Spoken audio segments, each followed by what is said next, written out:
Hello, everyone. So thank you very much for joining our PADECO Education Division webinar on pathways to building back better in education. So I'm Vanessa from PADECO, and I will be the facilitator today. So before we start the program, I would like you to remind that this webinar is recorded and right now is live broadcast on YouTube. And also please make sure to turn off your mic. Please mute your mic.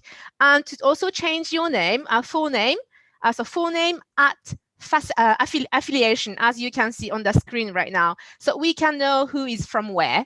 We are also going to use some PowerPoint documents today, so to be able to see both slides and the speakers at the same time, please set up the speaker view and then not the gallery view. And now I would like to request our PADECO Education Division's Deputy General Manager, Akiko, for the opening and welcome note.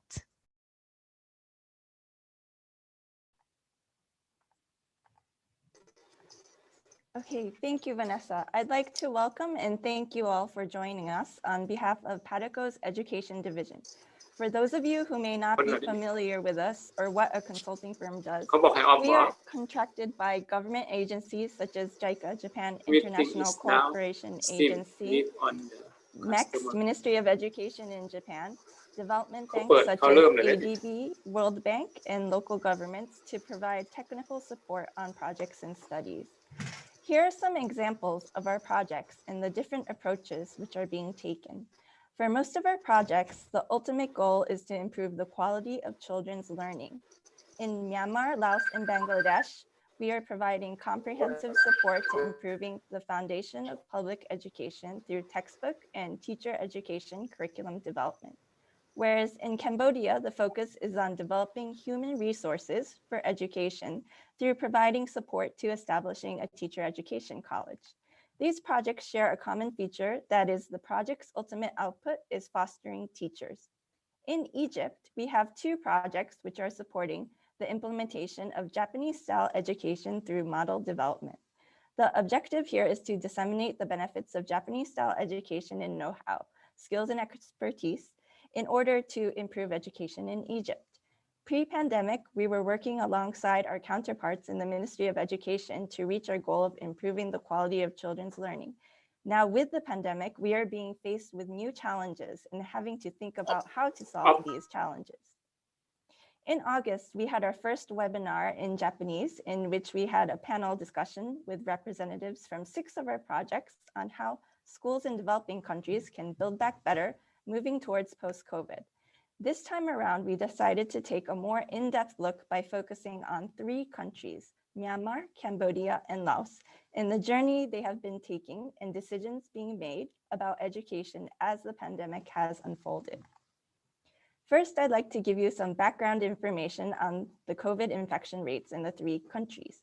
As you can see from the graph, all 3 countries started out with relatively few cases and seemed to be containing the virus. However, after August, the infection rates began to peak rapidly in Myanmar. Let's take a look at the situation of school closures and reopening in each country. There has been a lot of drama with the school opening and closing in Myanmar. From March to May, schools were closed for summer holidays as usual. Schools were supposed to open from June 1st, but school reopening was postponed due to COVID. In July, some high schools opened, and after monitoring the infection status in high schools, junior highs and then primary schools were supposed to open gradually. However, in late August, the number of infection cases started increasing rapidly. Therefore, the reopened high schools got closed once again. On September 21st, stay-at-home started in Yangon, which means Yangon is almost locked down. These days, there are around 1,000 cases reported every day. In Cambodia, schools were closed on March 16th for close to 6 months and then started to reopen from September 7th. However, it seems that although grade 9 and 12 students have returned, students in other grades are attending 2 to 3 days a week for a limited number of hours. In Laos, schools were closed from March 19th, and there was also a nationwide lockdown from March 19th to May 2nd. From May 18th, the final grade of primary, middle, and high school were reopened, followed by all other grades on June 2nd. After about a month of school, the summer holiday was from mid-July to the end of August, and the new school year has begun from September 1st. So as you can see, the situation of school closing and reopening has been very different in all three countries.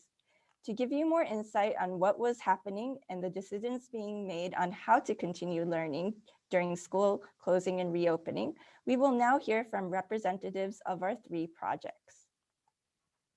First, I would like to invite Hikari Miyahara and Lisa Otsu, two of our project members from Myanmar Create, Project for Curriculum Reform at Primary Level of Basic Education in Myanmar, to share with us about the situation in Myanmar. Hikari and Lisa. Thank you, Akiko-san. Hello, my name is Lisa Otsu, a project coordinator of Create Project. Again, thank you for joining us this webinar. From Create Project in Myanmar, first, I'd like to give a very brief presentation about the current situation in Myanmar. And then I will ask some questions to my colleague, Ms. Miyahara. As Akiko-san has already mentioned, schools in Myanmar are still closed, unfortunately. Let me explain the government's actions until now. Around June, remote learning was not officially supported by the government because government concerned about the digital gap in the country and thought that providing opportunity of remote learning could expand the gap between the students who can access to the internet and who cannot. However, in late August, the number of infection cases started increasing rapidly. Around this time, the Ministry of Education started considering about how to deliver remote learning very actively and seriously because it is getting highly possible that the school closure would be prolonged. Recently, the ministry developed comprehensive home-based learning plan. Could you go to the next slide? Regarding the project administration, since the time is very limited today, I will explain only the current situation. Right now, all Japanese experts work from Japan, and all staff started working from home in September due to the spread of COVID-19. Lastly, I will explain the project activities. While conducting regular work such as grade 5 textbook development, Create Project has been trying to respond to urgent needs occurred under COVID-19 situation. In April and May, we developed home-based learning materials, which is called HBL, to review learning from previous grades during school closure. In June and July, we developed reduced curriculum to respond to shortened school year and HBO materials based on the reduced curriculum, because at this moment, we thought that school can be reopened around August. Meanwhile, since late August, it seems to be possible that school closure would be much longer. Since then, the project has been continuously discussed with the ministry and other donors about how to support student learning during school closure. As a result, MOE ministry decided HBL will be distributed nationwide. Recently, we are developing HBL instructional materials, including guidance video and sample scripts of lesson videos. Sorry, it was very, very quick and brief, but this is all of my presentation.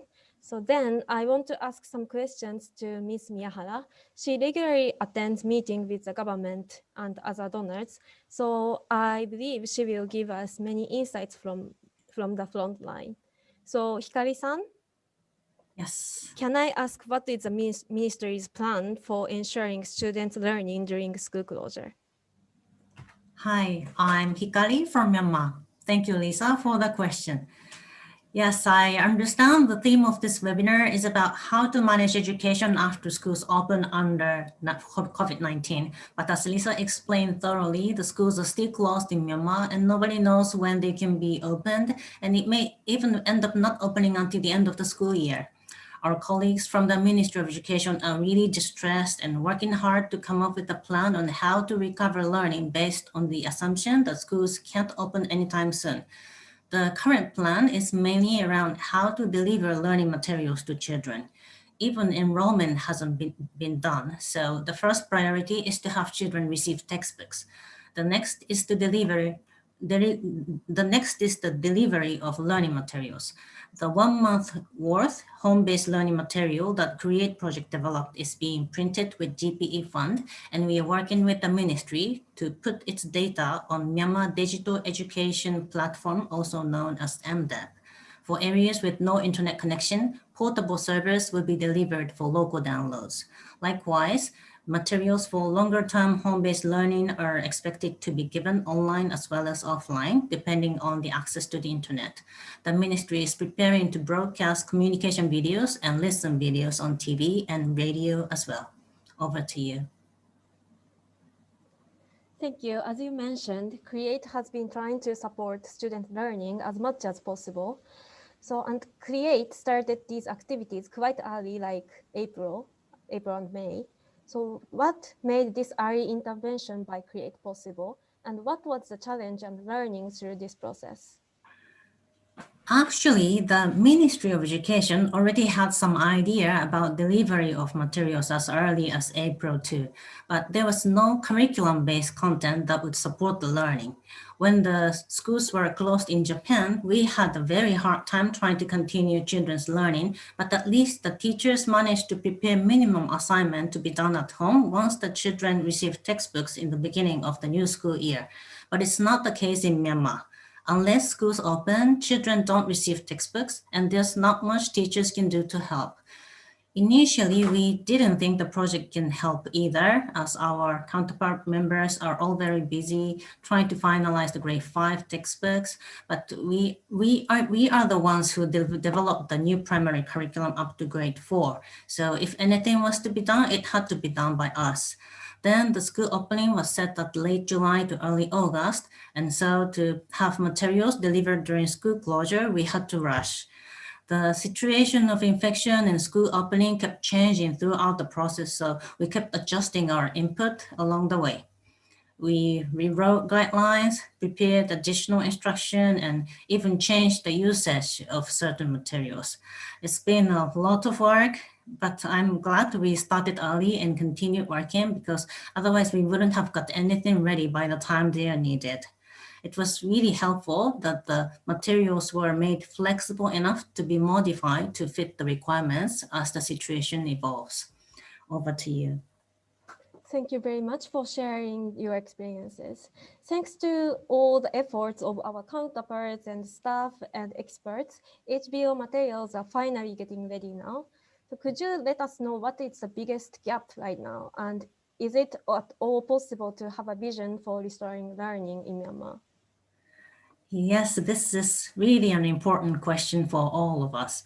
The ministry has been taking a strong initiative to think of ways to deliver learning materials, and CREATE project has been preparing what can be delivered. But it's hard for learning to happen without some sort of teaching, or at least some feedback and support. It may not be as interactive as it used to be, but someone needs to guide and facilitate the learning process.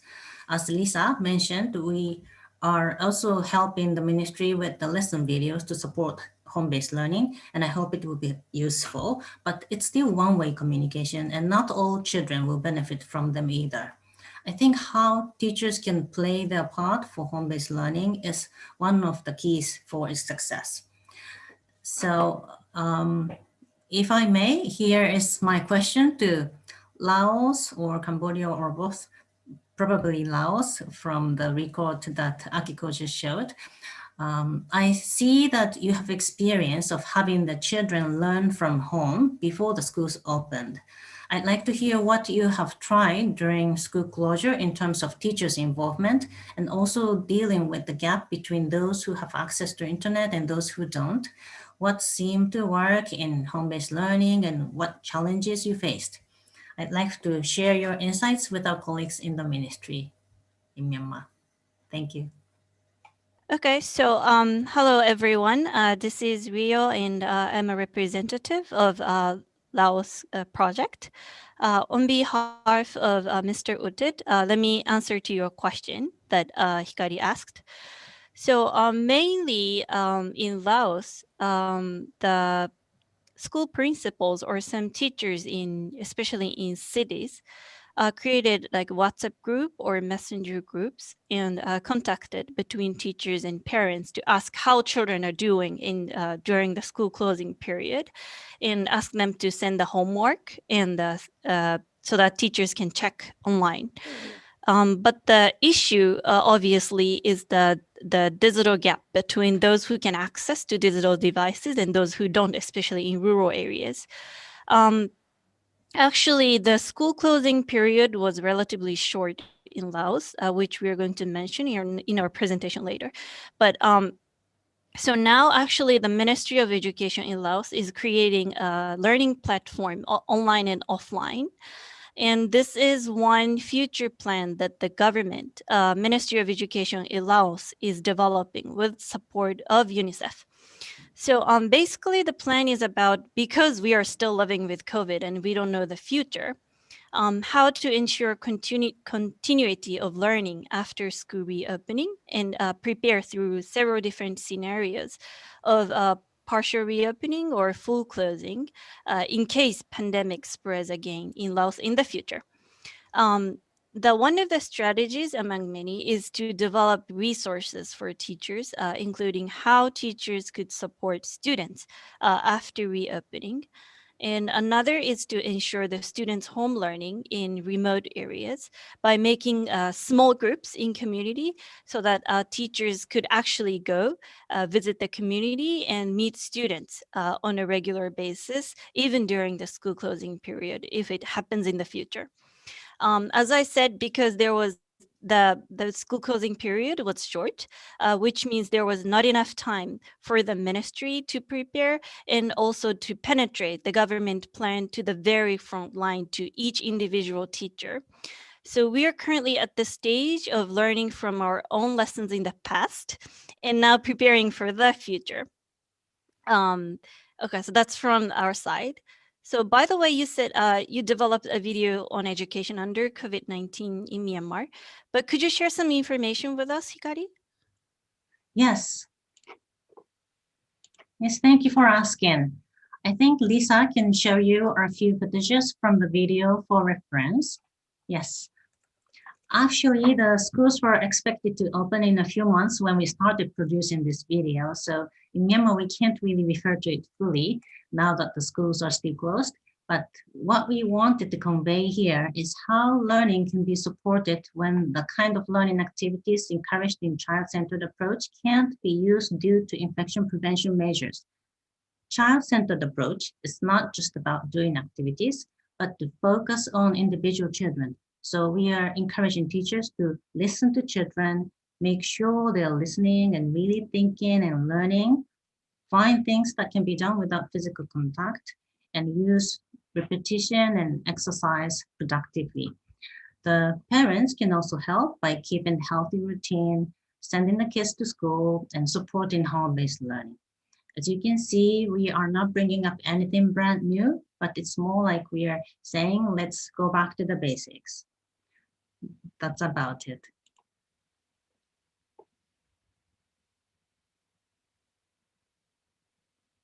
Thank you. Okay, thank you, Hikari and Lisa. Next, we will have Dr. Seth Seng, who is the director of Phnom Penh Teacher Education College, and Koji Takahashi, who is our resident Cambodia expert. Sen-san and Koji-san. Thank you very much, Akiko. As Akiko explained, the Cambodia Ministry of Education closed the schools for more than 5 months from mid-March and gave instructions to schools not to stop students learning.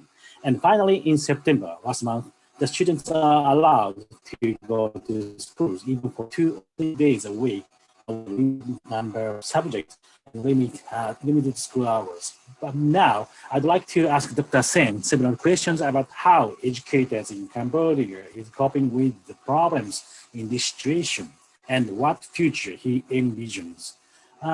First, question one, Dr. Sen, how did the learners in schools and teacher education colleges learn during closing? For example, paper assignments, online materials, remote teaching, combined. Or did you find any differences between primary and lower secondary schools and between schools and teachers, Dr. Sen?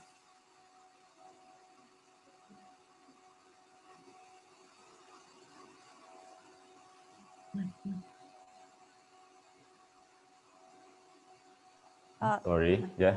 Oh, yes. Yeah, I on now. Thank you very much for your question, and good afternoon, everybody here from Cambodia. that we also not different from other country that we close our school. But during our school closing, the Ministry of Education, also the school, trying our best to continue our learning programs through several diversity, several method or modality. Like I think it's not different from Myanmar or Laos that you are trying to do paper-based and also trying to do home-based learning. We also do a similar thing like primary education. We ask students to come to school twice or once or twice a week to collect paper from teacher, and also teachers go to the village to the group, small group of students to teach them directly in the group in the village. And similar to lower secondary school, but in the lower secondary school, teachers have some ability and effort, and also students to use mobile phone, so they can develop some we call social medias to make use it for teaching and learning or to connect with students, and as well as in the upper secondary school also similar thing. But for the teacher education, for me, I'm a director of Teacher Education College. We trying to use Telegram channels that to develop our online learning system, where our lecturer can develop lesson video and post into the Telegram, into the channel where the student can go there, and also the assignment, and to collect all those material to learn at home. And then they can collect back the assignment, the feedback from the student teachers, and also, yes. And then that is the way that we trying to conduct our best from our, and for a lower secondary school, and yeah, I already say it's different from between primary and lower secondary, but in the teacher education, most of our lecturers, they are already advanced in using social media like Telegram as a mobile application that can be used for sharing the document, sharing the lessons to the student. And most of our students, we also conducted surveys that most of them, they also have mobile phone and internet to access by using their own family. That's fine from Cambodia here. Yeah. Okay, thank you very much, Dr. Sim. Now I move to the second question. Now, schools are reopening in Cambodia, but what changes did you observe in schooling after school reopening? And how about in teacher education colleges? I mean, did you find any changes before and after school closure? For example, in the attitude of teachers toward teaching, student motivation for study, and did you find any gaps between students, etc.? Dr. Sim, please. Yes, of course. Our school, we start reopening our school in this September, and actually we do not open for every grade, just only for those grade 9 and grade 12. The grade that are going to have national exams, and for other grades still they learn from home and online with their teachers. The big change that I can observe is two things, that important thing. One is our student and teacher, they have attitudes toward to using ICT in their supporting learning and teaching rather than just depend on face-to-face. Before our students just go to school and waiting for our teachers to teach what to teach. But right now they are really seriously to use online material, and they can learn, they can seek for those. And the second thing, we change our nature of living standard, where we go everywhere with mask, yeah, like me, with mask and also alcohol, with and also washing hand every day. Before we can shake hand, but right now we use our go back to our traditional way.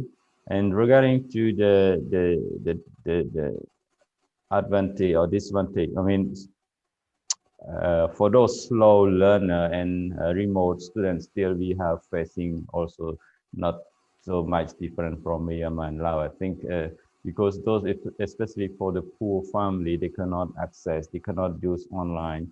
We in here, our Ministry of Education trying best to establish TV channel that from morning until midnight, always teaching lesson where students can learn at home, but still some of our family could not have those even the TV to watch. So that the big challenge for our teacher, that they have to go to the village directly and to meet. And some of them also, they do not have a mobile phone, a smart mobile phone that cannot access the internet. So, but we are try our best to do like paper based. Yeah. Okay. Okay, thank you very much, Dr. Sen. That we move to the final question.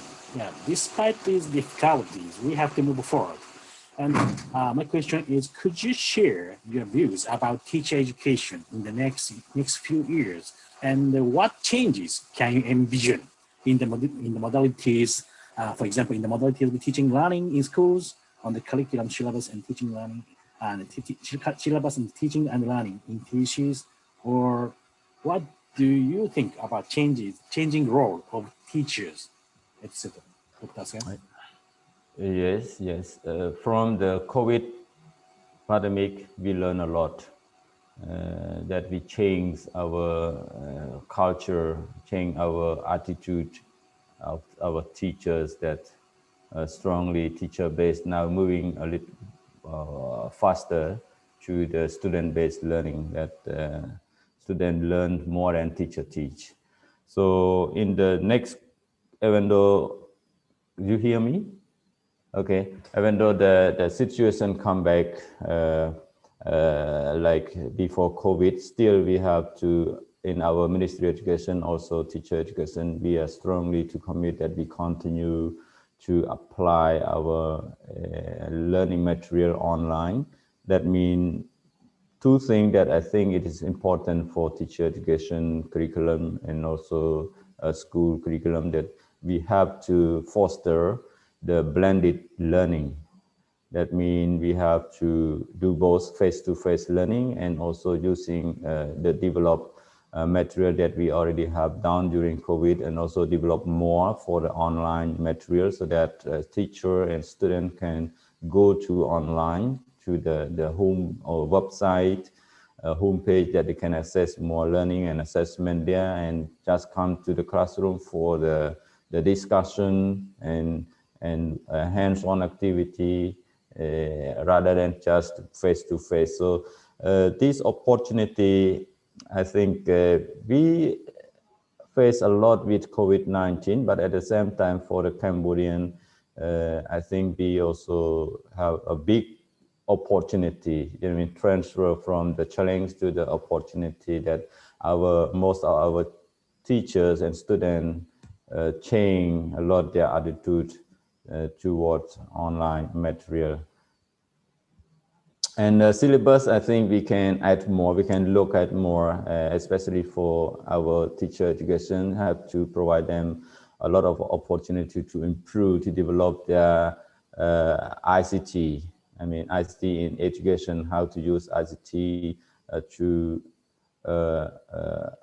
develop or to instruct their teaching and learning. We have to look at that, and we add more.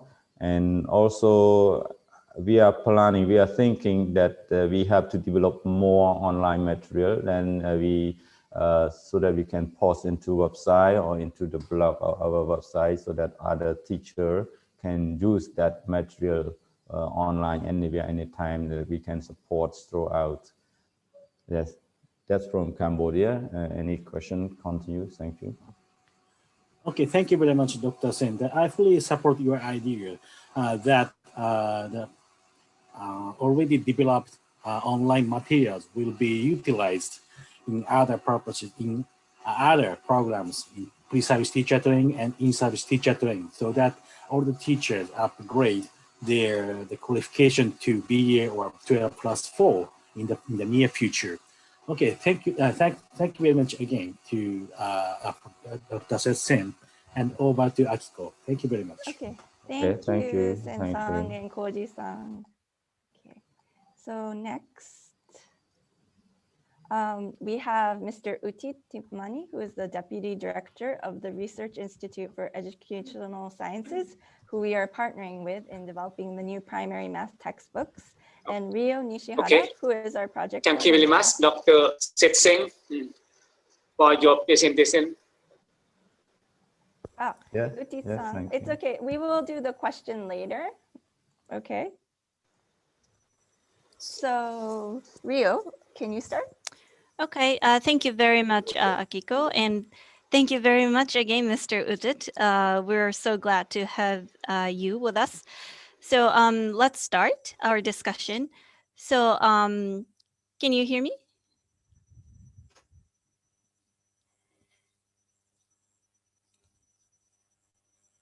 Mr. Udit, are you with us?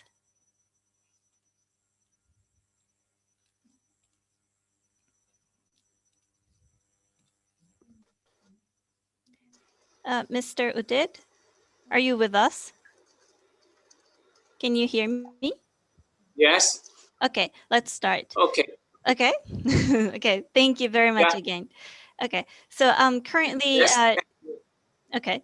So currently, schools are fully open in Laos, as you know, and most of the students are back to school. So let us begin talking about school closing period in Laos. From when to when were primary schools closed in Laos? Could you tell us? Okay. Thank you for your question. I would like to share some idea.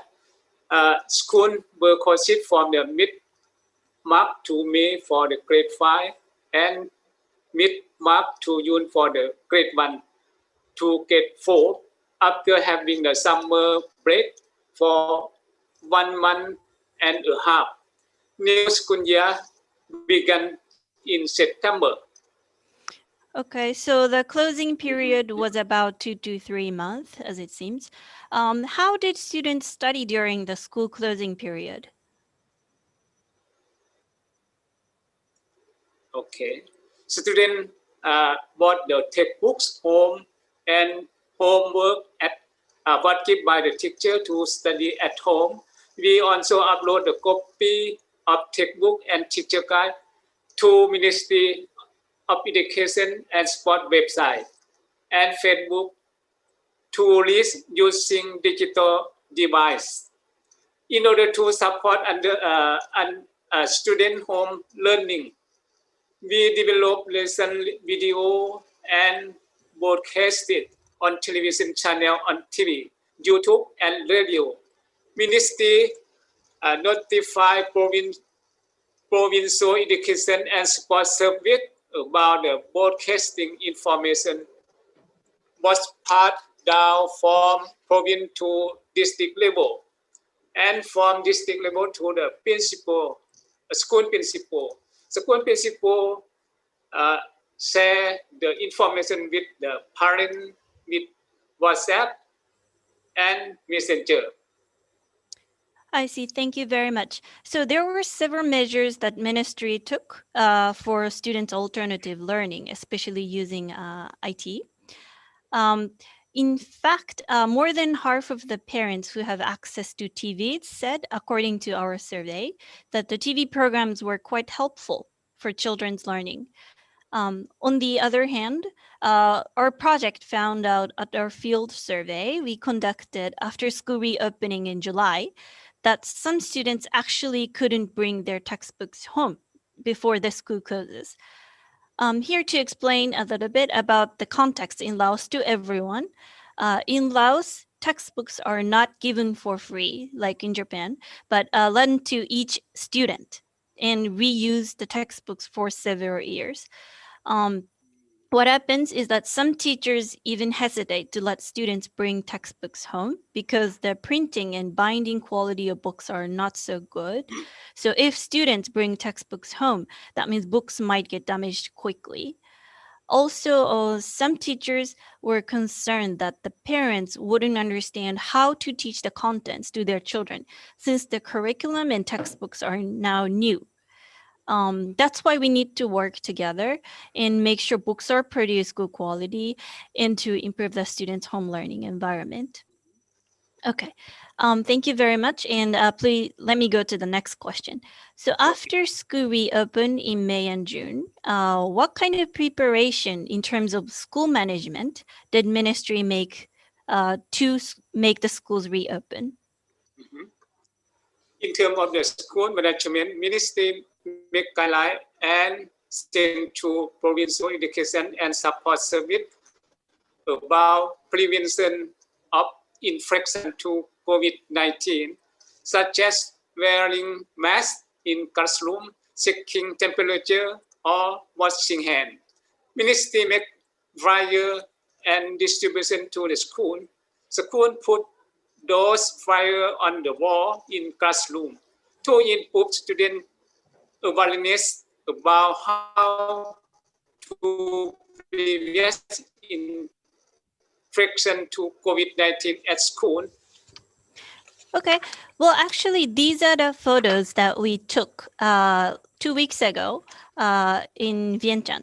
So on the left side, we can see the poster that ministry made. Those are put on the walls in the classroom. And on the right side, you can see students washing hands during the break. Okay. So how about in terms of teaching and learning, Mr. Uddid? Did ministry make any preparations beforehand?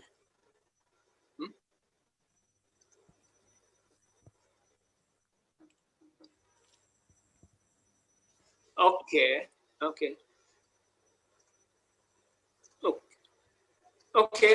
In order to give the teacher not enough time to prepare for the new semester, ministry decided to keep the school open until mid. Okay. For your question, I would like to say something. I would like to say again, in order to give the teacher enough time to prepare of the new semester, ministry decided to keep school open until mid-June and then have summer vacation until September. Because school semester got shortened, we developed a new schedule to select particularly important content which must be learned before moving to next grade. Some schools operated teacher attendance if they do not have enough classroom. When limiting the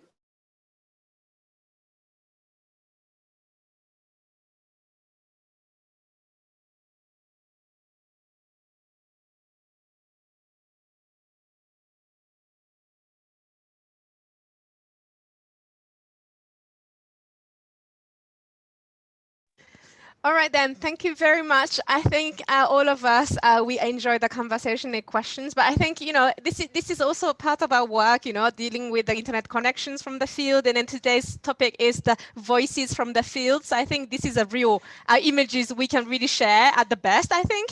So I hope you even enjoyed those kind of, complexities, how we communicate with the local stakeholders. So this is real, the scenes actually. So anyway, thank you very much for the panelists from Myanmar, Cambodia, and Laos. I really hope you enjoyed everyone here. And so now I would like to move on to the Q&A session. So if you have any questions or comments on the previous presentations, please raise your hands in the chat box. So as you can see at the bottom of your Zoom screen, you can see participants. If you click on that, a chat box will pop up on the right side of your screen. And so if you can see a hand icon there, please click on that if you have questions.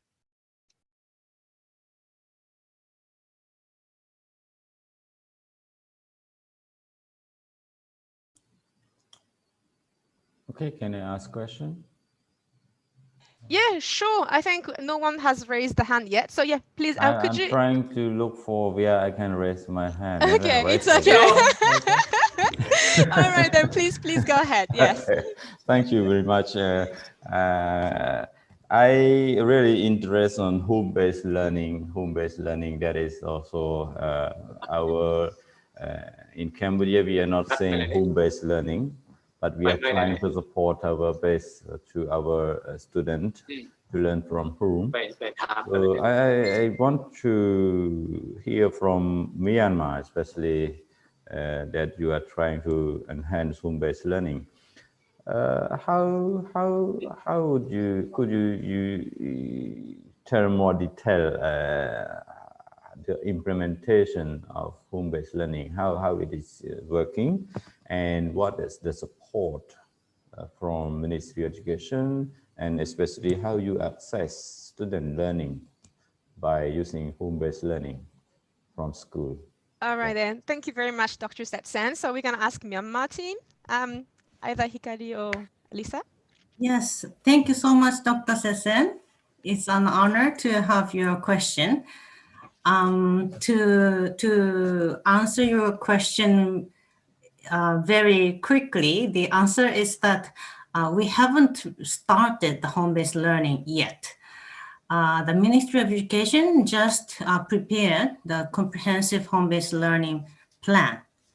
And as CREATE project, we have produced the home-based learning materials.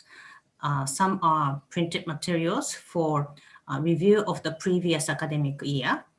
And for longer term learning from this ongoing academic year, we are also developing materials based on the reduced curriculum, because we will have very less number of school days, even if the school opens, and the schools may not open at all. So the learning time given for this year will be very less. So we first developed the reduced curriculum based on the new curriculum, the full curriculum of the whole year. And based on that, we separated some part of the teaching to be done at school and some exercising and practices to be done at home. And based on that part that's supposed to be done at home, we developed the materials to distribute to children.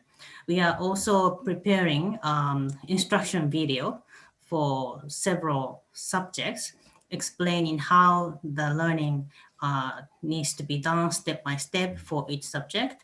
And we are also helping the ministry to produce the lesson videos of some of the units based on the reduced curriculum. We are only writing. The production will be done by the ministry. So we are still at the planning stage. And so the monitoring of the learning by children and making assessment of how the children are really learning, that kind of things, that are the very things that need to be decided now. So I'm very sorry to tell you, but we do not have the answer at the moment. We are trying to make a plan on those things, and that's the crucial question to ask ourselves as well. So sorry for not answering your question, but this is what I can say for now. All right, then. Okay, Thank you very much. Thank you very much. Thank you. Do we have any questions? I can't see any hands actually raised here. If you can turn on your mic, it's also okay. Oh, okay, I see. Okay, sorry. So I see this is from, okay, hold on. I do have Ms. or Mr. I'm sorry, Soe Sander PA. Can you speak up for us? Oh, hello. Hi. Could you introduce hello. like where you're from first and then ask question? That would be lovely. Thank you. Yes, my name is Susanabi from Myanmar, and I'm working as the teacher educator in Hakka Education Degree College. Yeah. I would like to ask about our colleague, the college from the Laos. He also asked about the home-based learning materials. Yeah, I really want to know what is the difference between the real textbooks, teacher guide, and the home-based learning materials. And this is my first question. And the second one is what kind of challenges do you face in planning and developing the curriculum during the pandemic period? This is the second one. And the third one is what kind of opinions and do you give to the parents and the teacher during the pandemic periods, and also related with the home-based learning materials? It's okay. Sure, of course. Okay. Thank you very much for joining us from Myanmar. This is really, really great. So I would like to ask our colleagues from Laos. So there are 3 questions. So, oh, sorry, Myanmar. I'm sorry. So, yes, if anyone could answer. Was it question to us? Oh, I thought you mentioned Laos. Yeah, I think it was from Laos, right? So, okay.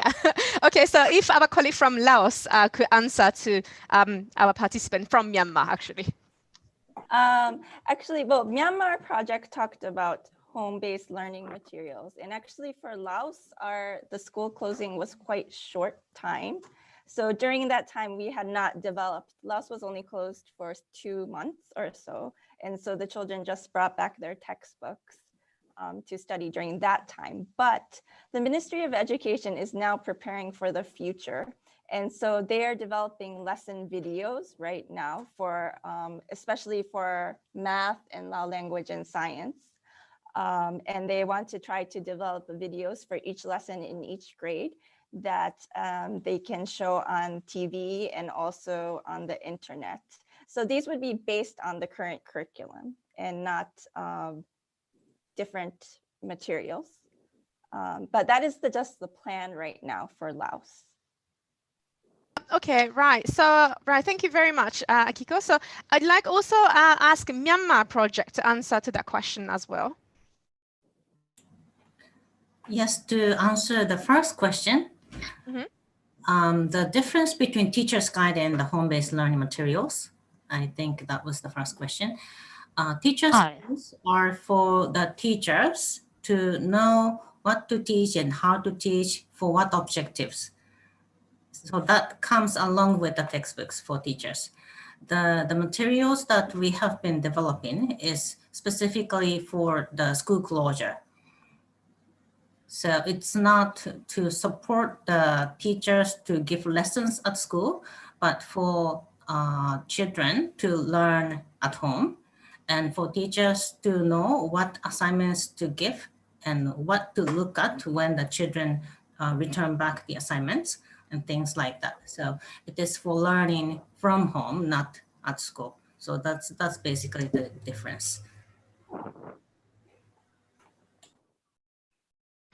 Okay, thank you very much. Thank you. So we have another person who's raising hand. So we have from Kobe University, Ms. or Mr. Sorry, Xiao Dong Men. Are you here?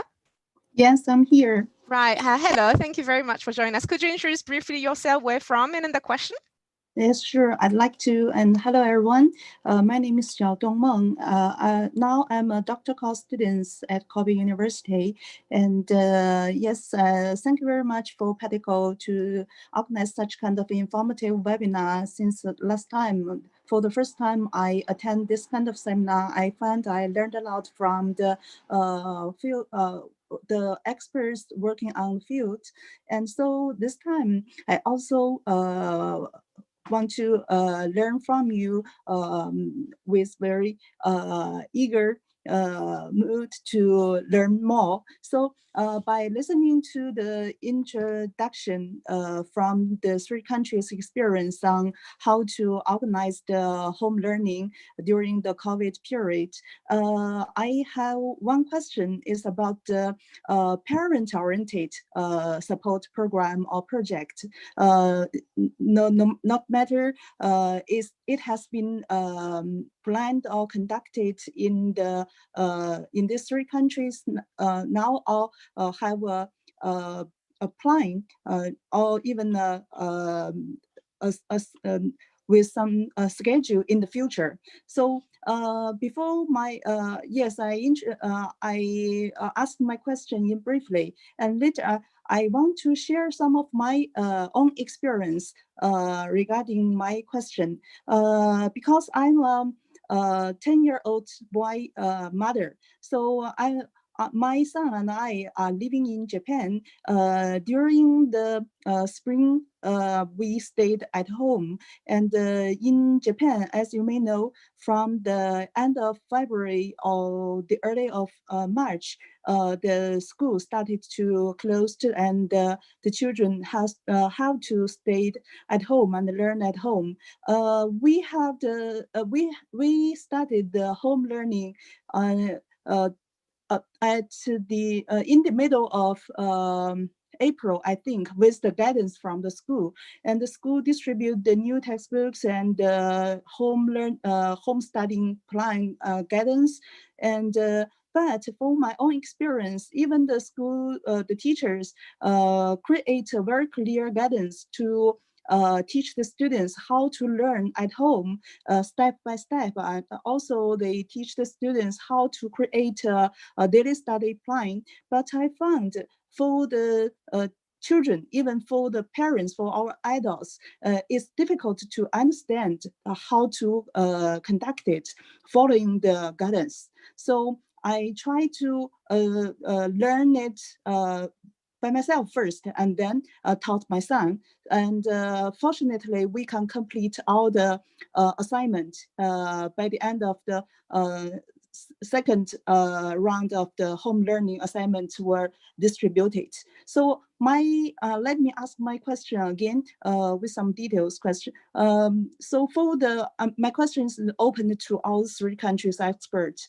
And do you have any potential program plan to conduct a parent-oriented education project in the future, since it was estimated our life will keep going with the COVID-19 perhaps in quite a long time in the future?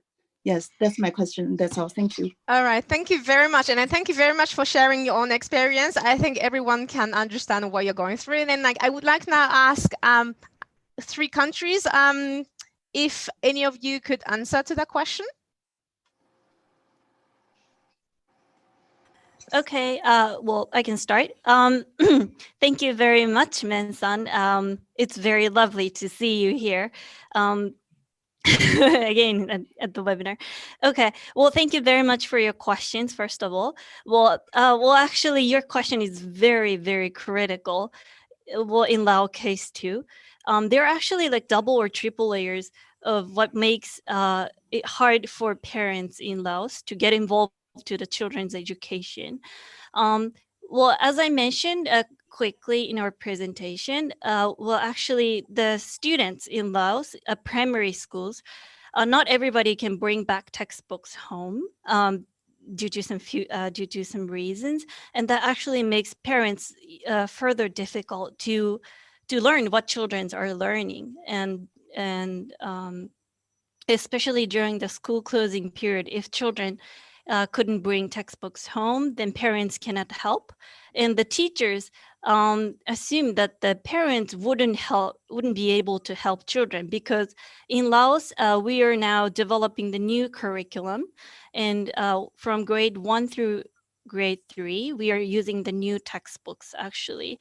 So it's actually the matter of chicken and egg, because the teachers wouldn't let students bring textbooks home. The parents don't know what they're doing.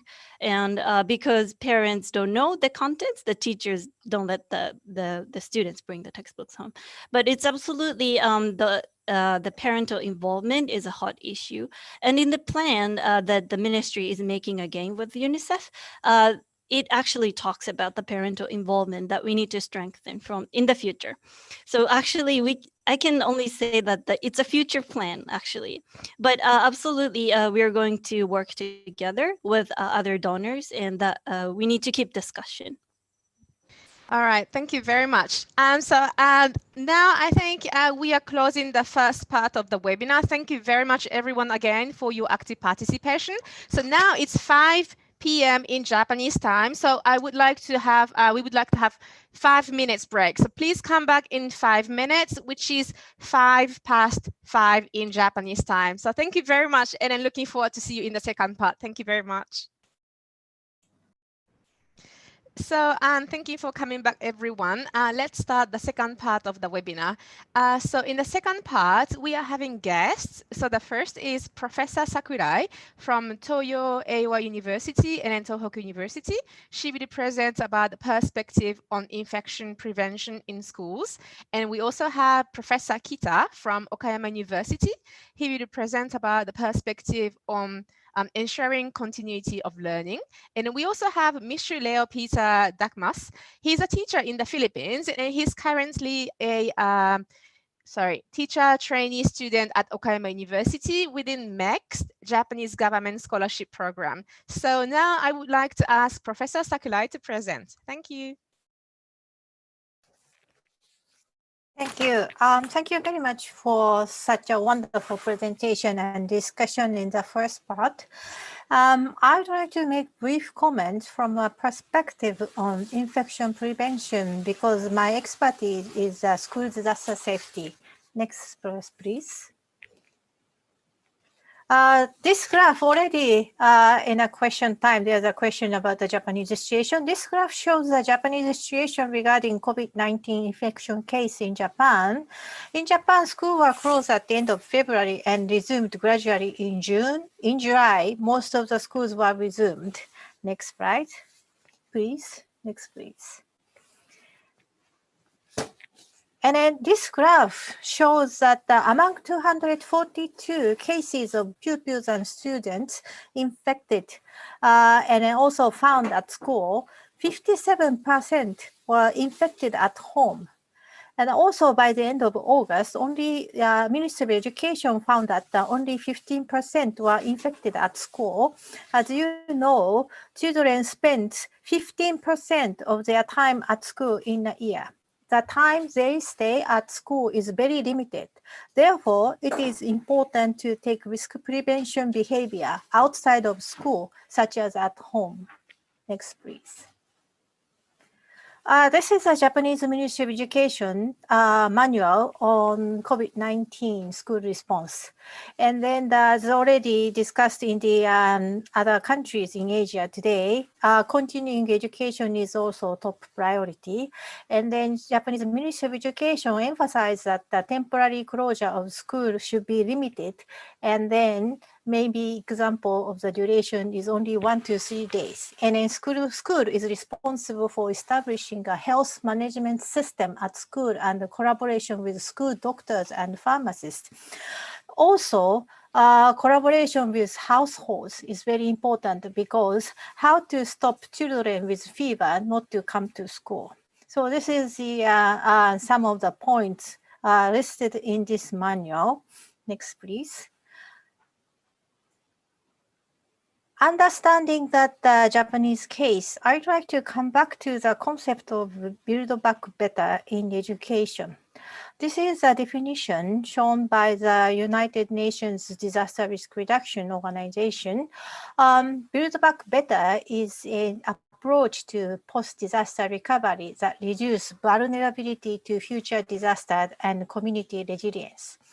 And then this is not disaster, but if we use crisis instead of disaster, situation could be almost the same when we talk about BBB. Build Back Better also focus on ensuring the result of recovery is sustainable safety for more resilient communities. So thinking about this definition, why don't we think about what could be done for BBB in education from the perspective on infection prevention? Next, please. So I would like to raise 2 points about this BBB in education. First point is, this seminar is talking about the quality of education and also teaching. But at the same time, it is very important when the school is reopened, how to strengthen school management system to secure children's safety at school. So it is very important to protect vulnerable children at school. And then second point is provision of education on risk management. Risk management is not the subject. And then how to integrate all the risk-related information and then learning and knowledge into the existing subject is a kind of key.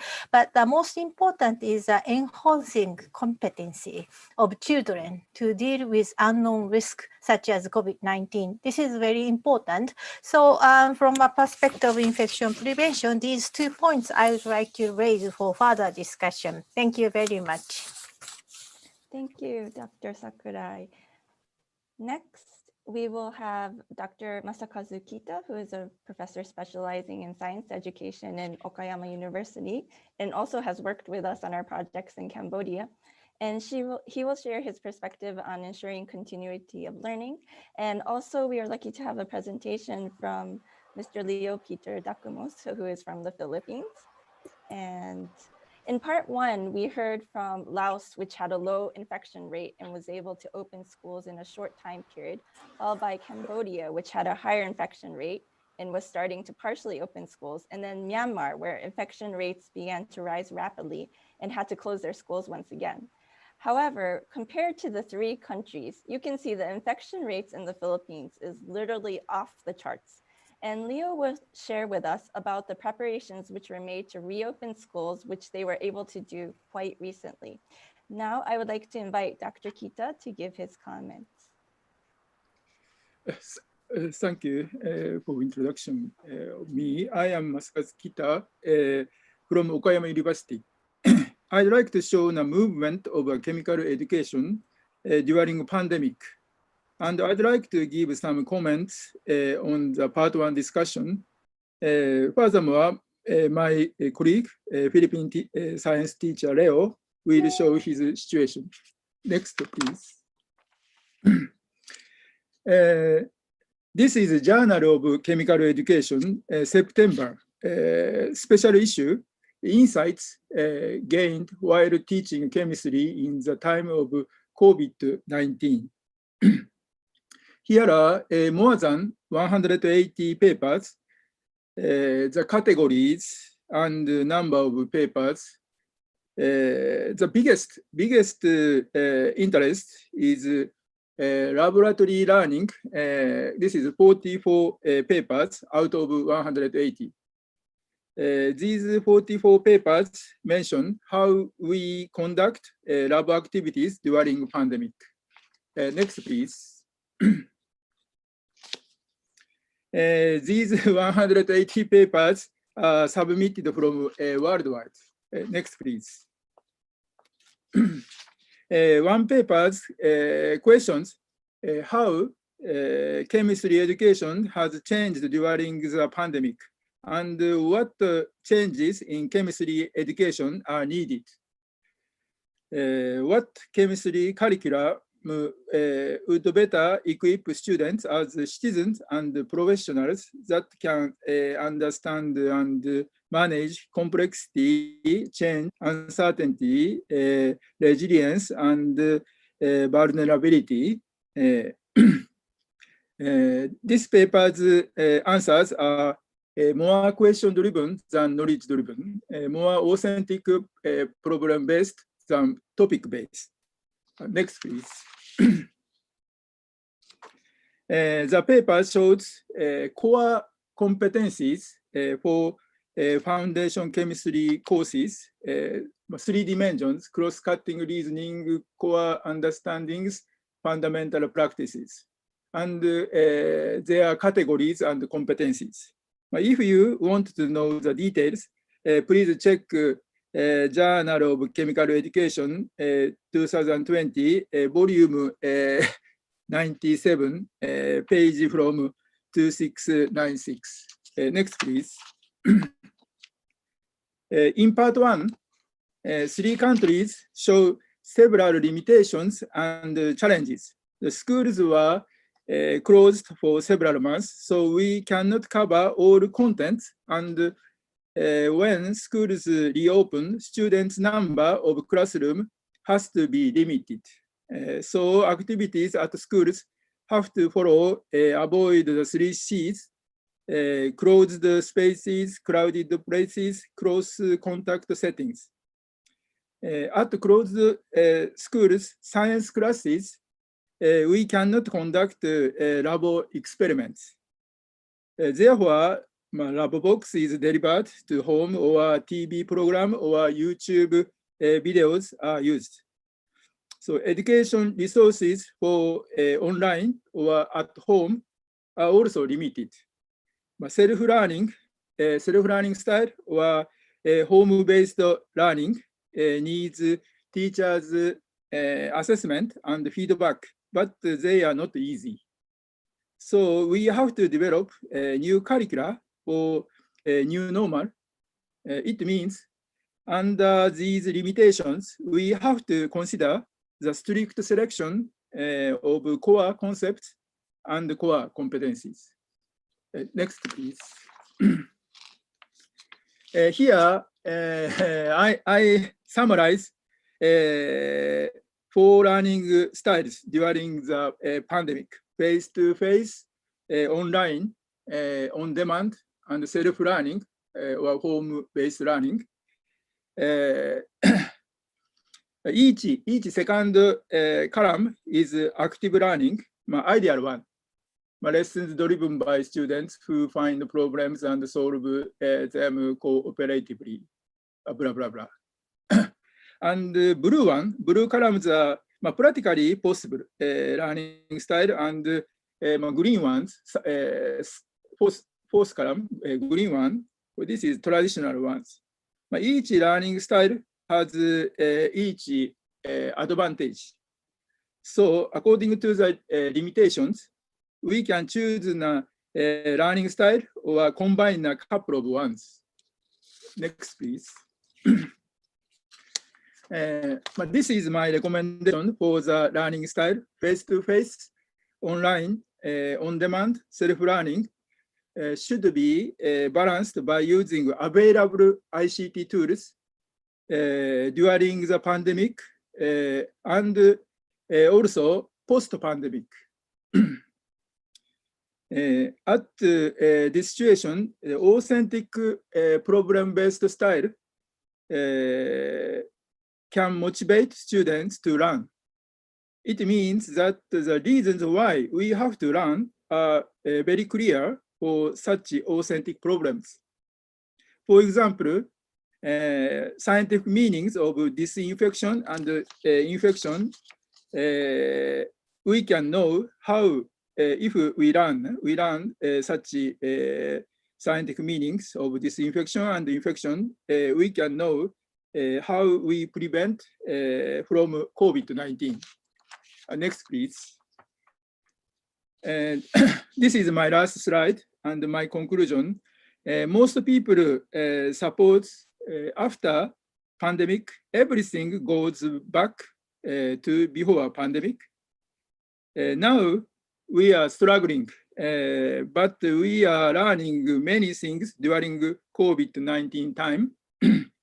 For example, we find more effective learning style like balanced face-to-face, online, self-learning, and so on. So I think 2020 will be a turning point of our education. Thank you for listening. Next, Leo-san, please mention Philippine situation. Thank you very much, Professor Kita. Good afternoon, everyone. I'm Leo Dacumas from the Philippines. Today, I am going to give an overview of the situation of the Philippines education system in the middle of the pandemic and the plan of the government for the continuity of learning in the Philippines. Next slide, please.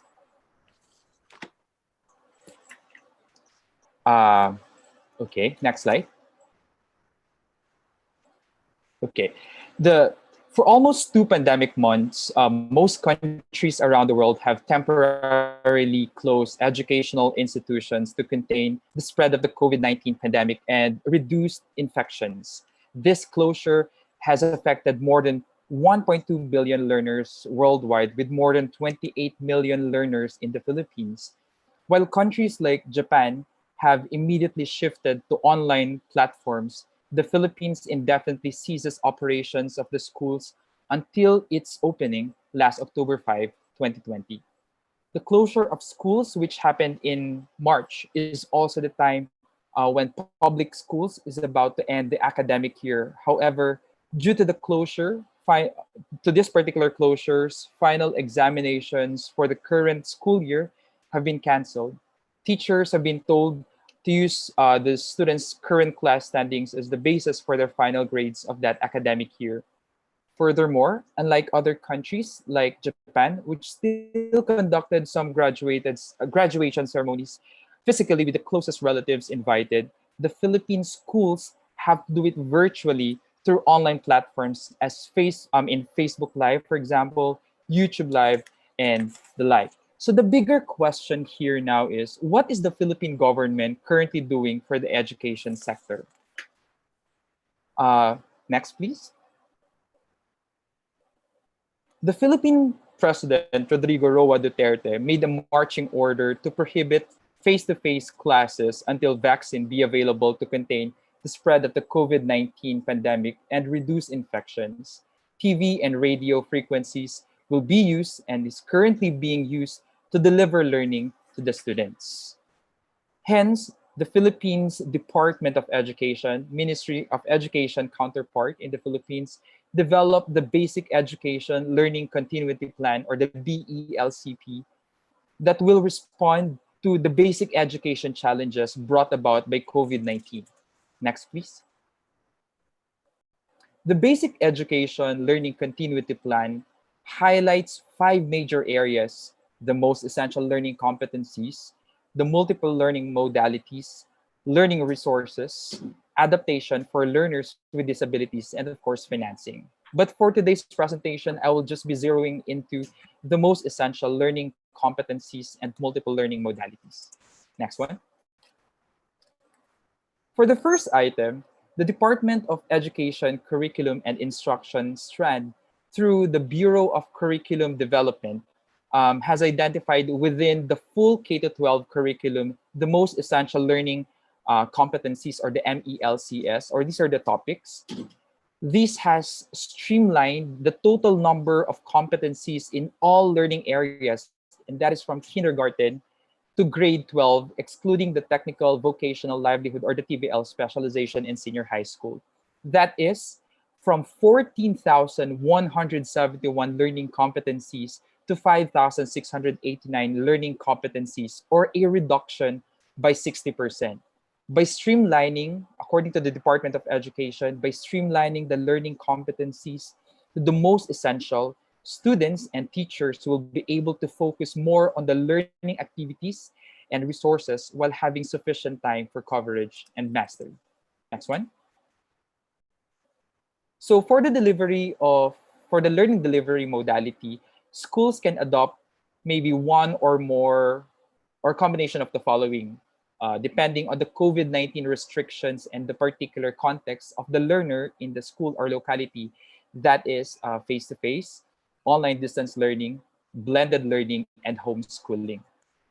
However, with the Philippine President's marching order, face-to-face is nowhere near an option. Next one.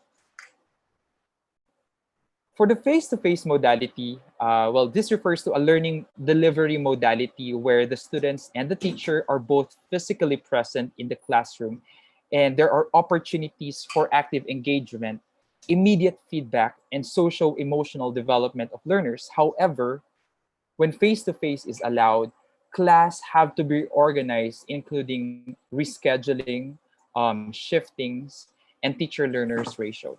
Next one. On the other hand, distance learning is adopted by most, if not all, schools in the country.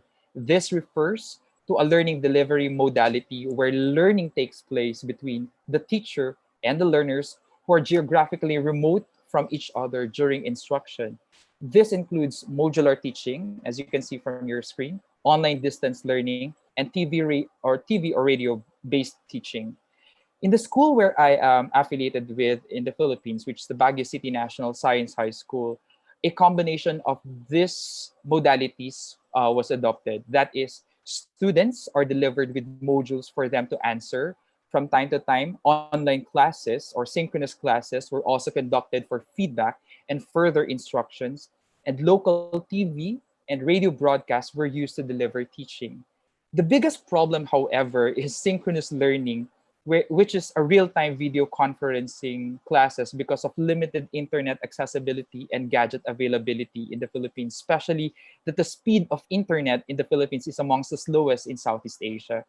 Although some local government units have took initiative to provide internet hubs in the community and even provided tablets and computer to the learners and teachers. Next one. So how are printed modules can be used? So the printed module was the answer to the problems of online learning. Here, next one. Teachers distribute modules at the start of the month. Next. Parents will guide learners as they read through the module. They can also consult with teachers via SMS, Facebook Messenger, and so on. Next, during the week, parents will take note of which strategies work and what support they still need for modular learning. And the last one, the teachers will arrange to collect the outputs of the students every end of the week. Next one. Here are some pictures of teachers from printing the modules, packaging them for each learner, and delivery to the students. Some agencies such as the Philippine National Police and the Philippine Army offered their help for the delivery of these modules. Now, the Department of Education Secretary Leonor Briones have stated in one of the interviews that by the next school year, if the pandemic, if the COVID-19 still persists, all schools are encouraged to shift to online modality as printing of modules, delivery, and retrieval are costly, requires manpower, and so on. Hence, the Department of Education needs to have more provisions such as strengthening the internet connection and distribution of digital materials. That will be all. Thank you for listening. Okay, thank you very much. Thank you very much to Dr. Sakurai, Dr. Kita, and Leo for their comments and presentation. And the common theme that we heard from Dr. Sakurai and Dr. Kita is not just thinking about going back to the way things were before, but thinking about how we can improve and make things better under the new normal. Dr. Sakurai talked about the importance of strengthening schools to be able to take measures to secure children's safety and preparing schools to be able to handle risk management. Dr. Kita talked about the new curriculum for new normal and how there needs to be strict selection of the core concepts and core competencies. I think that in many developing countries, for example, Laos, the Ministry of Education had to make many decisions about how to reopen schools in a short time period. Actually, in the beginning, they didn't know whether schools would be open from June to mid-August or June to mid-July, which is a big difference when deciding which contents to cut or keep during the remaining school year. And actually,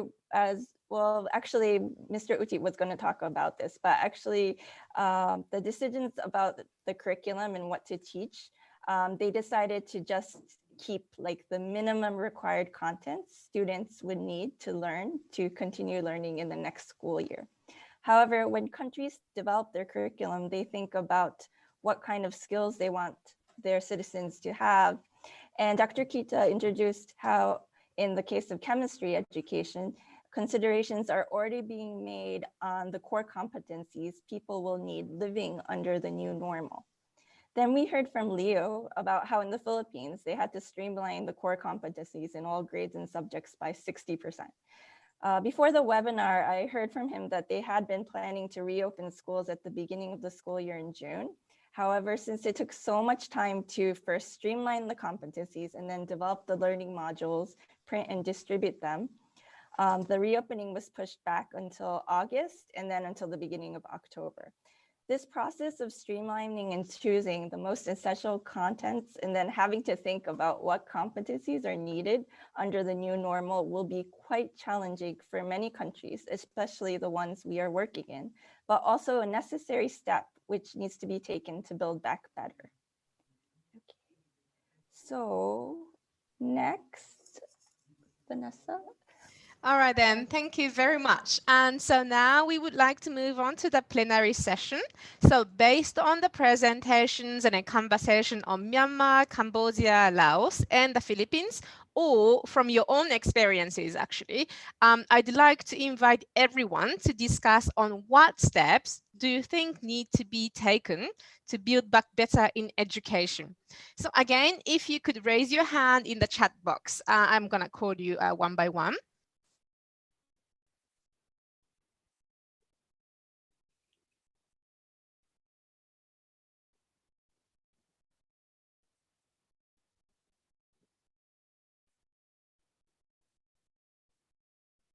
Or actually, if you have any difficulties raising hand in the chat box, you can also write in the chat. Just, sentences in the chat box will do as well. Or if it's complicated as well, you can turn on the mic. Either is fine.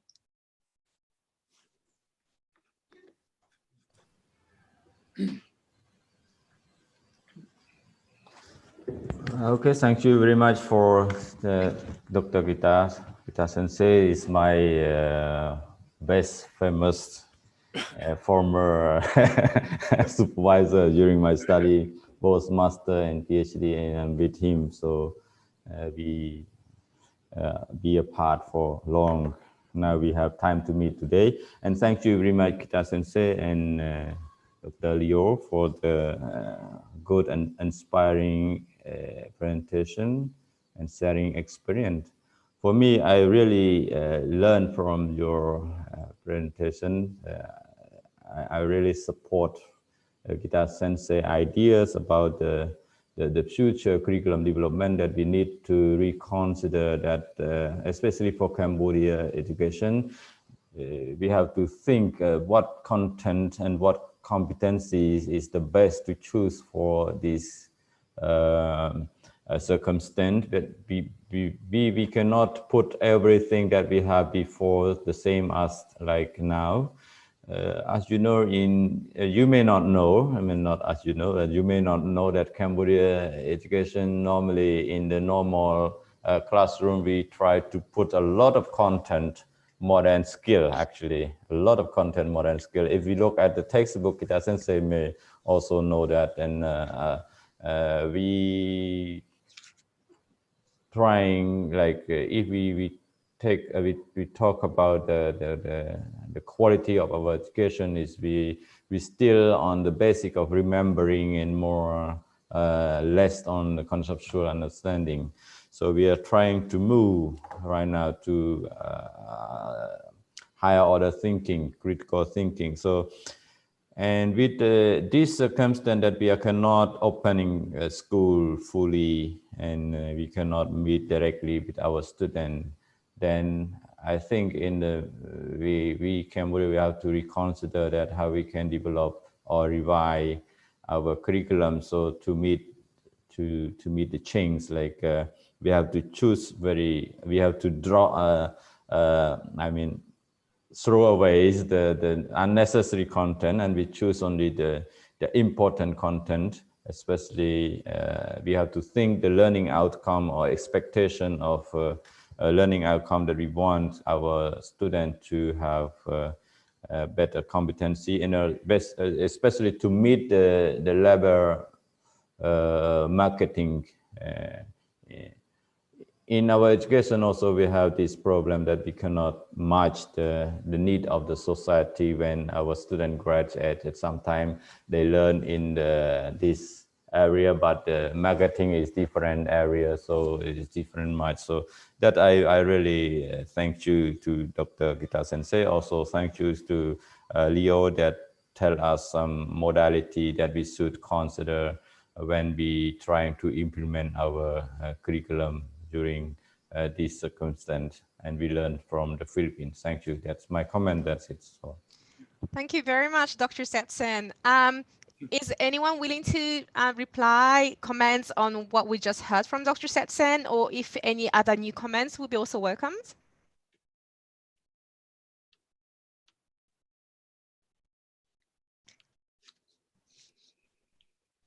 Okay, so if not, I see a hand Actually, okay, Miss Yasukawa from Hiroshima University, would you like to speak up?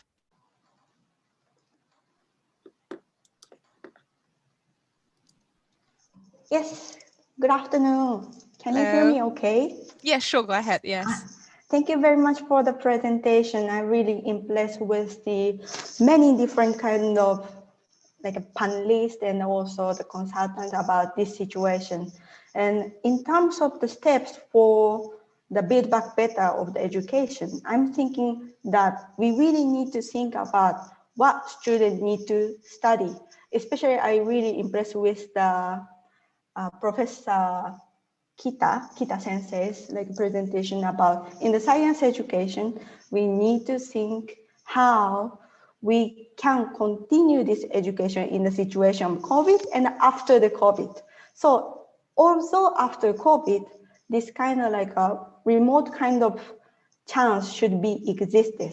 And in the case of mathematics education, we are now trying to move on to focus on the statistics. And then in the situation of this COVID, I really think that the statistics, which was not that much focused before, should be very important competency which need to be focused. So in that sense, the experience of curriculum reform by specialists, local specialists, and consultants like PADECO should have a lot of insight already. So I think that could be very useful for the future reform. So that is my opinion. Thank you. All right, thank you very much, Ms. Yasukawa. Is anyone willing to comment on what we heard right now, or? Oh, okay, well, we can move on to the next question. So I see Ms. or Miss Hussein Hetet Luin. Hello.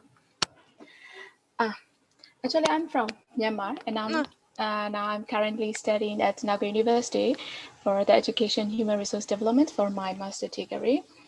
And 2 days ago, I just tried some webinar of the IIEP, and I had some words from Director General of Department of Basic Education, Uko Lewin.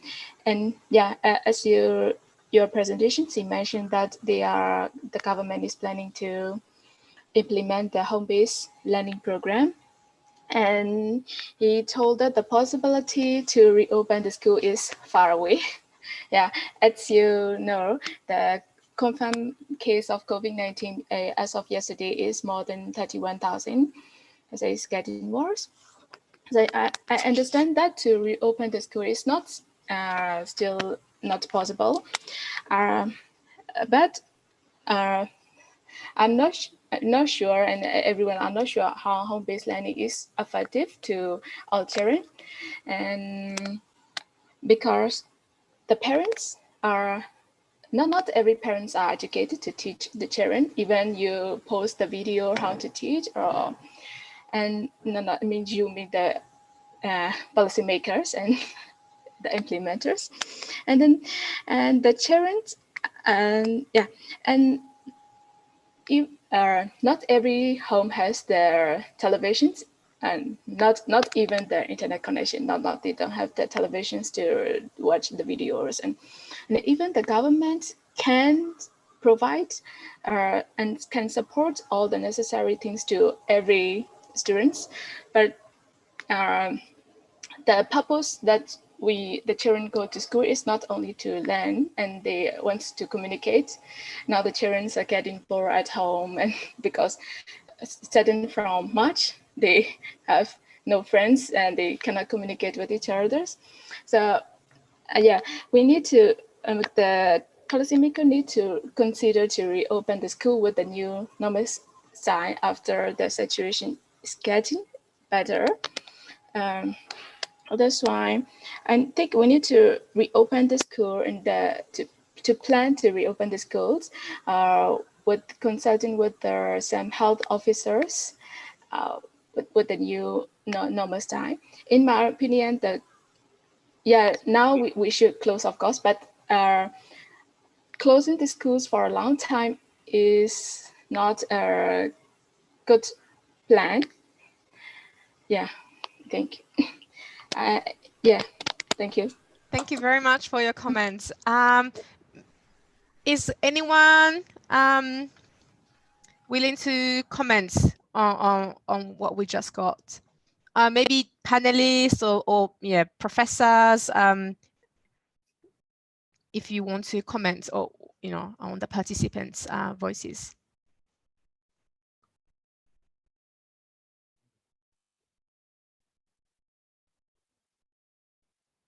Right. So Leo, maybe. Thank you very much. I would like to zero into the comment of the one who just recently mentioned about their situation, about the students who are, of course, bored when they have to deal with all the schoolwork at home. I would like to share one of the local activities that's being done in my city in the Philippines, which is in Baguio City, division of Baguio City in the Philippines, wherein the research coordinator and also a guidance counselor there have implemented an e-guidance and counseling program for the students. So the Department of Education in the locality of Baguio City does not only focus on the continuity of learning in the Philippines in my city, but as well as that the students are also psychologically ready with all the learning requirements that they have to accomplish while doing all the requirements at home. All right, thank you very much for your valuable comments. Does anyone have any other questions or even comments? We do have. Oh, yes, please. Yes. Yeah, I have a comment to the question that was raised now, and I also agree with your idea that the school closure should not be extended longer and longer. That we have to start schooling as soon as possible. That because the school functions to equalize the status of the students, and if we continue home study, then the outcomes will highly dependent upon the economic status of parents, as well as social and cultural capital they have. So the gaps between haves and have-nots will be getting larger and larger, I think. So to fill up the gap, that we need to move them from home to school to equalize what they receive from education. Yeah, so this is my idea. Thank you very much. Thank you very much for your comment. I see Ms. Nao Hibino. Would you like to speak up?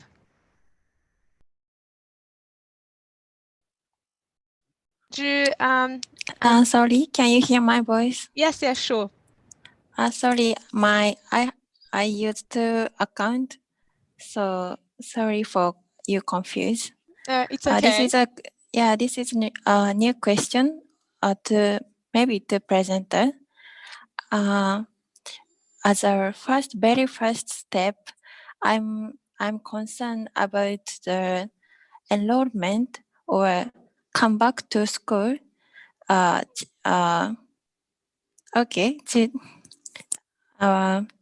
Whether children come back to school or not, because COVID-19, in my guess, some household income is decreased or something negative situation. Children have to work. I'm concerned about this issue. I want to know about all children come back to school or not. If you have, Thank you very much for this question. Would any project would like to answer about the dropouts due to the COVID-19? Laos, maybe? Yes. Okay, thank you very much, Ms. Nao Hibino, for your question. Actually, the enrollment and the dropout after the school reopening is very hot issue. And it's not only Laos or any developing country, but including Japan or like college students. Like it's very hot topic in Japan, you know. We actually randomly asked 48 schools in 4 our target provinces before the webinar whether all the students have been able to come back to schools after school reopening. Well, as I mentioned, because school closing period was quite short, less than 1% of students are all the 48 schools dropped out so far. Although we are uncertain about the future, how the numbers shift if the pandemic will spread again, you know.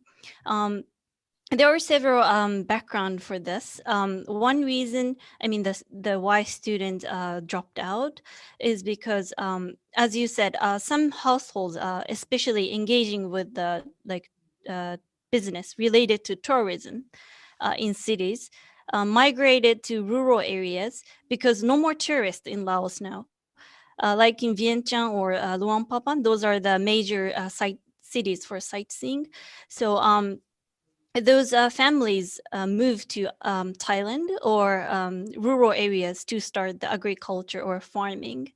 One thing, it directly hits the household economy, which may influence the children's schooling, and also indirectly influences students' motivation in learning due to the changes in the environment. Another reason is that some parents hesitate to send their children back to school because they are afraid of children get infected to COVID-19 at school. Although it's not necessarily true, as Dr. Sakurai mentioned in her presentation, but students tend to be more frequently absent from school after school reopening. This can actually lead to a long-term absence and dropout in the end.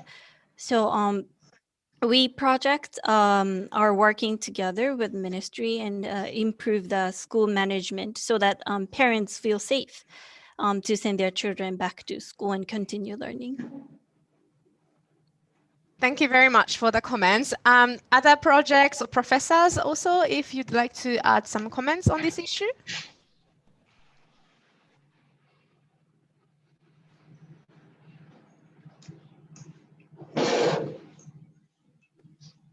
So Cambodia does not have the statistics about the school dropout due to the COVID-19. However, the many articles suggested that the Cambodia will will have an impact of COVID-19 in terms of education, due to, as Leo said, due to the economic recession in the world. Many Cambodian parents are working in the garment factories and other tourism and other sectors, which are normally easily hit by the economic recession. So we have to wait for the education statistics in the next year, but it is supposed that the Cambodian children will get the negative impact from the COVID-19. Thank you very much. Thank you very much for your comments. I do have another question actually from Ms. Meitu Kwao. Would you like to turn on your mic? Oh, can you unmute? Oh, you unmuted.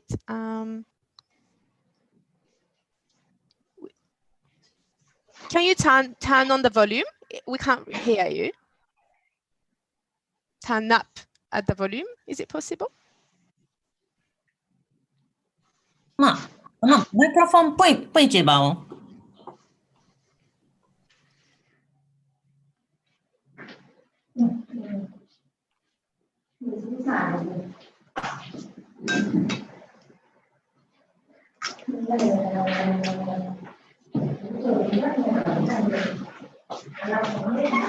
If it doesn't work, you can write your comment, your question in the chat box as well.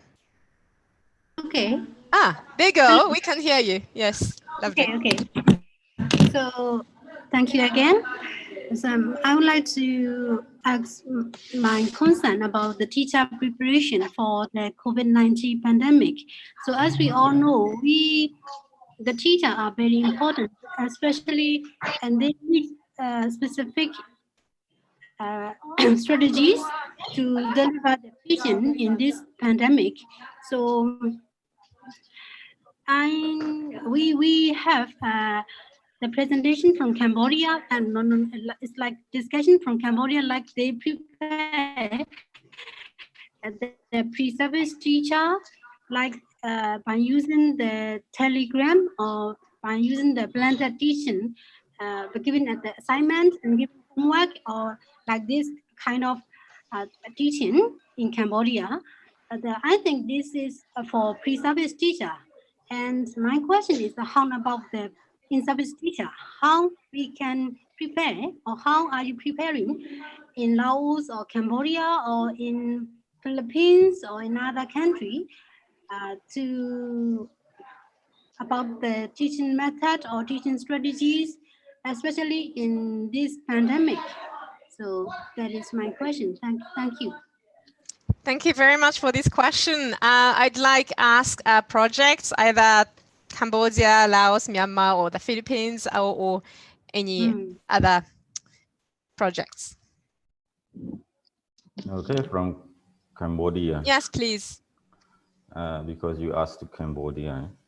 Thank you very much for the question. And actually, we do not do much effort on in-service teacher training yet on how to prepare our existing teachers to do in their teaching and learning. What we can do and what we did so far, that the Ministry of Education trying effort is to issue the guideline and also the what is it? Teacher manual? It's like the teacher banner, manual. you know, yeah, the banner, and not the manual, but the banner related to how to prevent COVID-19 to the student, and also we.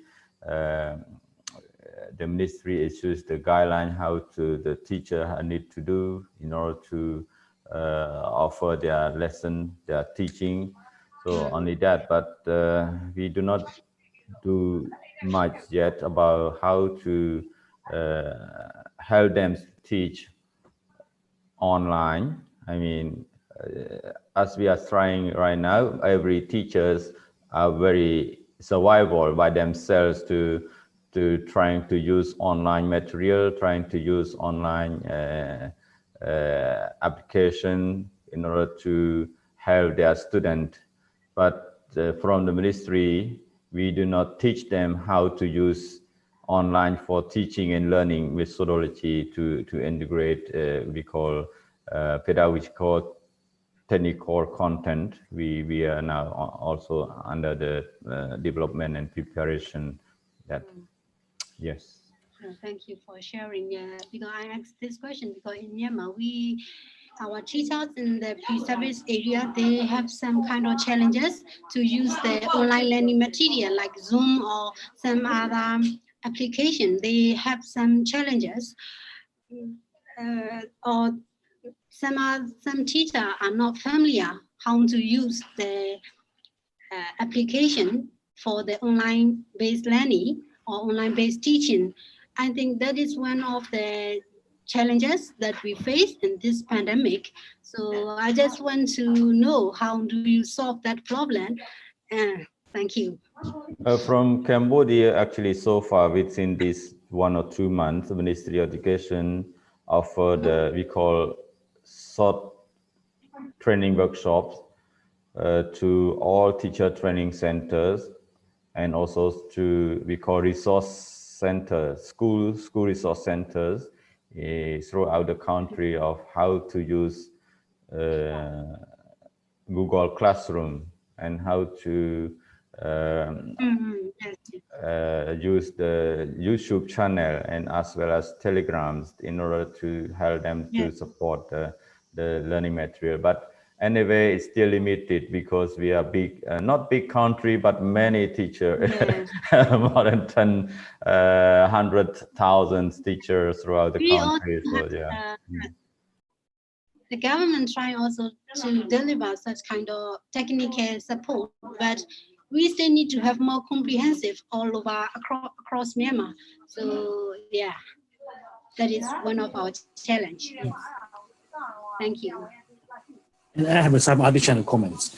Can I? Okay, Vanessa, can I have? Yes, sure, please. Yes. Okay, yeah.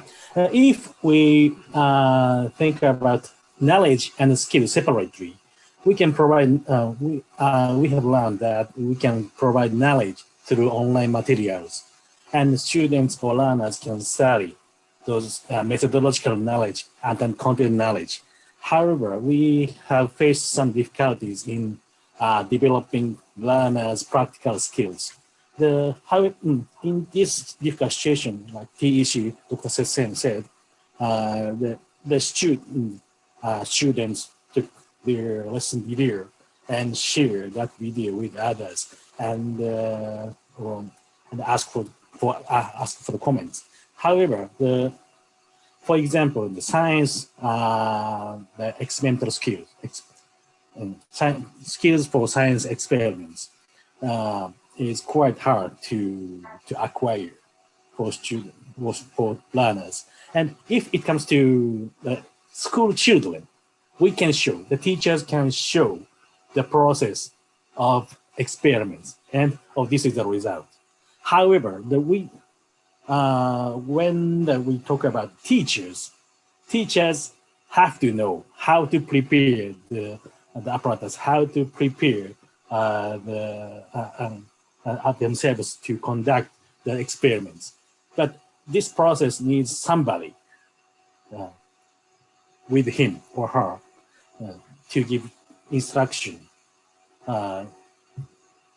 This is, I think, one of the biggest problems that we face now. Thank you very much. Thank you very much. Maybe from another country, it would be really lovely to hear some comments on this issue.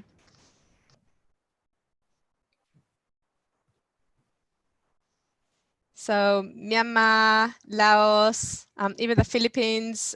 Okay, Leo, go ahead, please. Okay. Thank you so much. In the Philippines, for the in-service teachers, normally at the onset of the start of the academic year in the Philippines, we usually allot a week for in-service training for teachers. Normally, the school head, the principal of that particular school, will design the in-service training matrix for the whole week of training for all the teachers as we start the academic year. And these particular topics, the topics that are being included in this in-service trainings, are usually taken from assessments from teachers' needs. For the new normal, on the other hand, the assessment of the school, for example, where I am affiliated in the Philippines, radio-based instruction and TV-based instruction were one of the needs to be learned by the teachers, and that is something that was included as part of the training of the teachers, how to do TV and radio broadcasting in terms of delivering the learning. Furthermore, there is also a redirection of formulation of rubric. How do we make evaluation rubric for the new normal?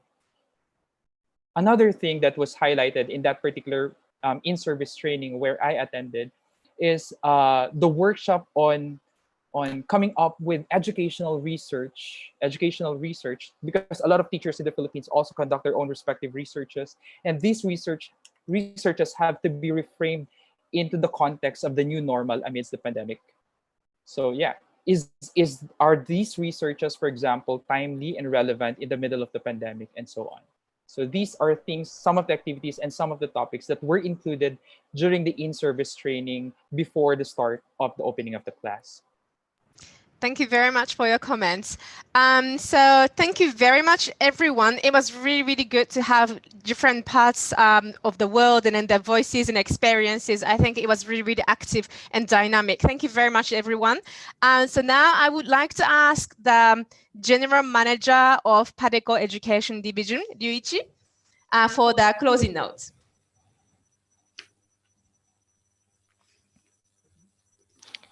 Hello. Can you hear me?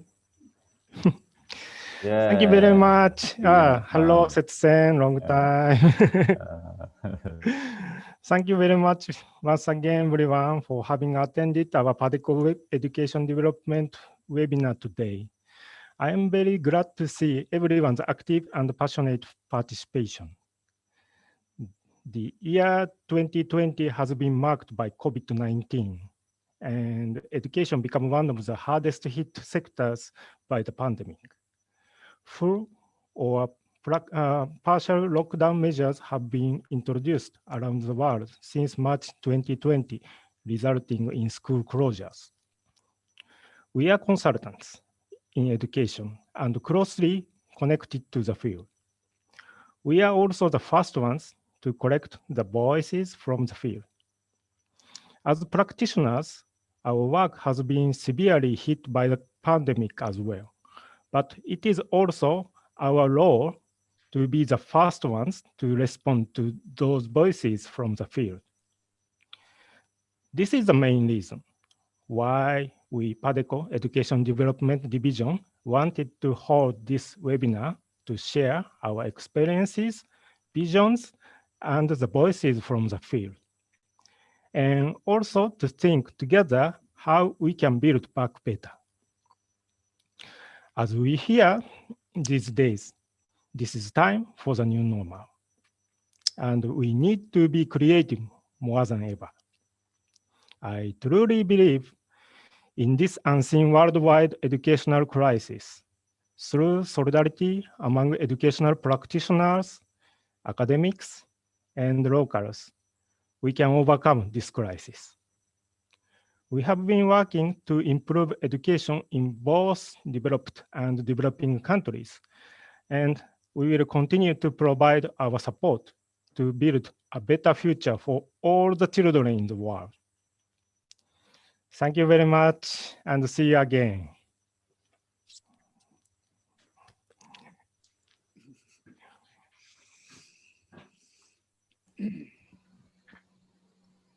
All right, thank you very much. And so before we close the program, we would like to request all of you to kindly participate in the surveys to give us your feedback on this webinar. So the link of the online survey has been already sent to you via emails, but we are now also putting the link on the chat box of the Zoom. The webinar is ending now, but we will keep the Zoom open for half an hour, for 30 minutes. So if you can stay and then discuss freely among the participants and then also with the panelists, that would be really, really lovely. So again, thank you very much on the behalf of PADECO Education Division for your active participation today. And then we really hope to see you soon and in the near future. Thank you very much. And then please take care. Thank you.